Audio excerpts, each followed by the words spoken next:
Isang mapagpalang araw po sa ating lahat. Welcome again to our 365 Daily Devotion.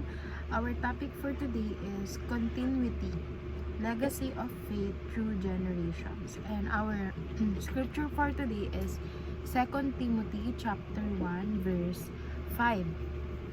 I am reminded of your sincere faith, which first lived in your grandmother Lois and in your mother Eunice, and I am persuaded now lives in you also. So, sinasabi sa verse na ito na ang faith daw is napapasa through generation. So, it's from their grandmother, napunta sa mother, hanggang sa mapunta sa anak, at sa mga magiging anak pa ng anak nila. So, kumbaga ito yung generational wealth, yung faith.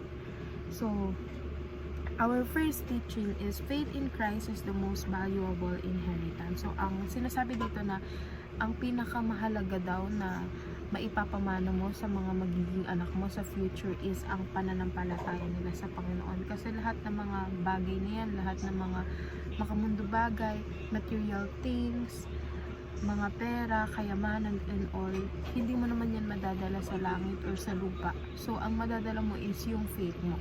So, that is the most valuable of all things.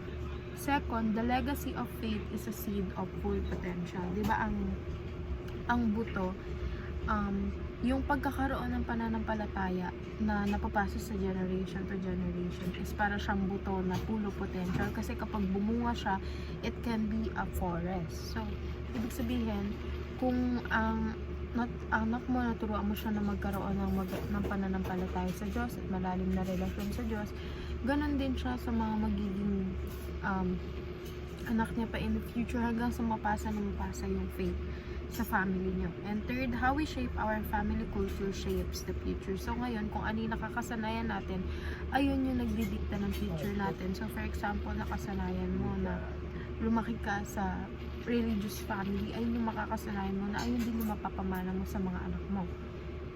And move naman tayo sa application. Live out the faith, live an inheritance. So live out the faith, ayun yung spread natin, ayun yung iwan natin sa mga pamilya natin. And dahil ayun yung pinakamahalagang pwede nating ipamana.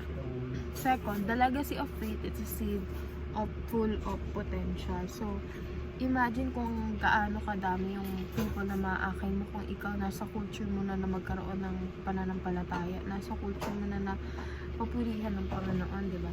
So, kung sila nakikita nila kung na gumagaan yung buhay mo, na masagana ang buhay mo, sila din, may engganyo din sila na ano ba nangyayari? Paano nga ba niya nakilala ang Panginoon? And last but not least, shape the culture, build the future. So, ngayon pa lang dapat sinisimulan na natin na i-practice yung mga katuruan sa Bible, i-practice yung pananampalataya natin sa Panginoon, dahil ito yung magdidikta sa future natin para kapag itinuro mo sa ibang tao, maniwala sila sa'yo kasi nakikita nila yan sa mga gawa mo. So, yun lamang po, and see you again on our next 365 Daily Devotion.